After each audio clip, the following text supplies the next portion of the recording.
City speciality hospital, उसका दूसरा branch आज उद्घाटन हुआ।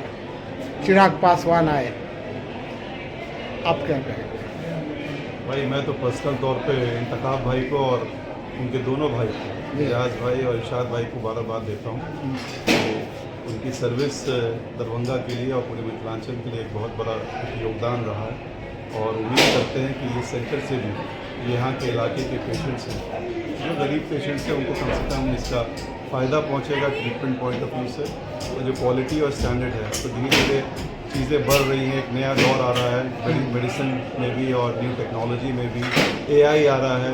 तो एक नई शुरुआत है। इस्टेब्लिशमेंट देखिए, एक इंफ्रास्ट्रक्चर देखिए, बहुत अच्छा इंफ्रास्ट्रक्चर बनाया है इन्होंने, तो मैं इनको ढेर सारी मुबारकबाद देता हूँ। एक सवाल है, रोजगार के नज़र से कैसे देखते हैं इस हॉस्पिटल को? रोज़गार तो सबसे पहले तो भाई हमारे भाई हैं और भले दूसरे दल के हों, चिराग पासवान जी, लेकिन उनके परिवार से हम लोगों का एक अलग संबंध रहा है। स्वर्गीय रामविलास पासवान जी के साथ हमारे पिताजी वालिद मोहतरम साथ सांसद रहे, समाजवादी मिनिस्टर है, समाजवादी एक सोच के लोग रहे और वो आए मिथिलांचल में, उनका भी हम वेलकम, मैं पर्सनल तौर पर वेलकम करता हूँ। सर एक और सवाल, जहाँ तक एक रोज़गार की बात है, कोई भी इंफ्रास्ट्रक्चर या कोई भी इंस्टीट्यूट अगर आप बनाते हैं तो कम से कम उस इलाके के जो भी हो, चाहे आप एक अस्पताल ही अगर ले लें, उसमें टेक्नीशियंस हैं, उसमें नर्सेज हैं, उसमें कई सारे वार्ड बॉयज़ हैं, तो कहीं ना कहीं रोज़गार तो जनरेट होता है ना। और इसका फ़ायदा किसको होगा? इस इलाके के लोग जो होंगे, जुड़े होंगे, उसको उसका फ़ायदा होगा। हाँ, एक चीज़ है, आपके पास टैलेंट है तो आपको कोई रोकने वाला नहीं है। आप चाहे यहाँ काम करें या दिल्ली बम्बई कहीं भी काम करें, आपके अंदर वही जज्बा होना चाहिए और टैलेंट होना चाहिए। एक आखिरी सवाल, हॉस्पिटल का उद्घाटन तो एक बहाना है, दरअसल 25 पर निशाना है, क्या कहेंगे? राजनीतिक सवाल। अब माननीय हमारे चिराग पासवान जी यहाँ तशरीफ़ लाए हैं, उनके स्टेटमेंट से, उनका स्टेटमेंट जो है, जो उन्होंने दिया आप लोगों के प्रेस के माध्यम से, मैं भी वहाँ मौजूद था, तो अब वो अपना फर्स्ट टाइम बहुत ज़माने के बाद उन्होंने एक राग फिर से शुरू किया है, बिहार फर्स्ट बिहारी फर्स्ट, क्योंकि ये बंद हो चुका था जब से वो उन्होंने सांसद बने और वोट लिया। अब ये बिहार फर्स्ट बिहारी फर्स्ट 2020 के विधानसभा के चुनाव में भी शुरुआत इसकी हुई थी, उसके बाद ये बंद हो गया। अब 25 में फिर चुनाव आया है, तब उनकी क्या मंशा है तो उनकी पार्टी जाने, वो जाने। मैं अपनी पार्टी की बता सकता हूँ कि हमारी पार्टी और इंडिया अलायंस बड़ी मजबूती के साथ चुनाव में उतरेगी और 243 जो विधानसभा है उसको मजबूती से लड़ेगी। जनता मालिक होती है, जनता वोट देती है, हम लोग जाएंगे पब्लिक के बीच में, अपने विजन को रखेंगे, अपने इश्यूज़ को रखेंगे और ज़रूर हम पे मुझे भरोसा है कि लोग इस बार इंडिया अलायंस को इलेक्ट करेंगे और बिहार में बदलाव करके एक नई सरकार बनाएंगे।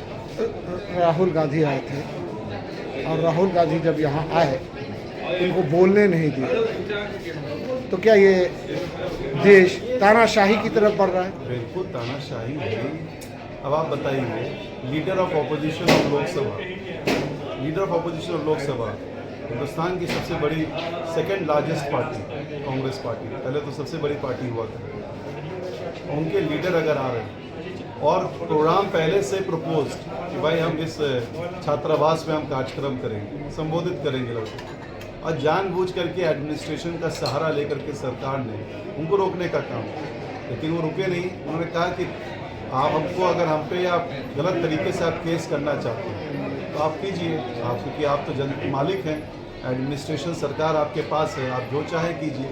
लेकिन हमको तो जहाँ मुझे लोगों ने बुलाया है और जिनको मैंने वादा किया, हम उनको जाके संबोधित ज़रूर करेंगे। और उन्होंने जितना अपनी बात को रखना था, क्या उनको मेन रखना था अपने दलित भाइयों के बीच में जो संबोधन करना था, चाहे वो रिजर्वेशन की बात हो, चाहे रिजर्वेशन इन कॉलेजेस हो, यूनिवर्सिटीज़ हो, प्राइवेट कॉलेज यूनिवर्सिटीज़ हो, चाहे वो चाहे आपको बताएं किस तरीके से न्याय के साथ विकास की बात हो, किस तरीके से हम एजुकेशन में दलितों को, पिछड़ों को कैसे आगे ले जाएं, वो उनका विजन और मिशन था। उन्होंने उस बात को रखने का काम किया, किसी ने कोई रोका नहीं। और जहाँ तक उनको कोई रोकने की बात भी करेगा तो आपकी तो सरकार है, आप तो जो चाहें आप कर सकते हैं, लेकिन कब तक आप करेंगे? कभी ना कभी तो लोगों के अंदर जो एक गुस्सा है, नाराज़गी है, वो तो कहीं ना कहीं झलक करके आपके बीच में आएगी। आप नहीं चाहते कि रिजर्वेशन लागू हो, आप नहीं चाहते कि एजुकेशन के अंदर रिजर्वेशन मिले दलितों को, आप नहीं चाहते हैं कि जो आपको कॉन्स्टिट्यूशनल राइट्स है उसको छीनने की बात होती है। तो कहीं ना कहीं तानाशाही तो हिंदुस्तान के अंदर है ही।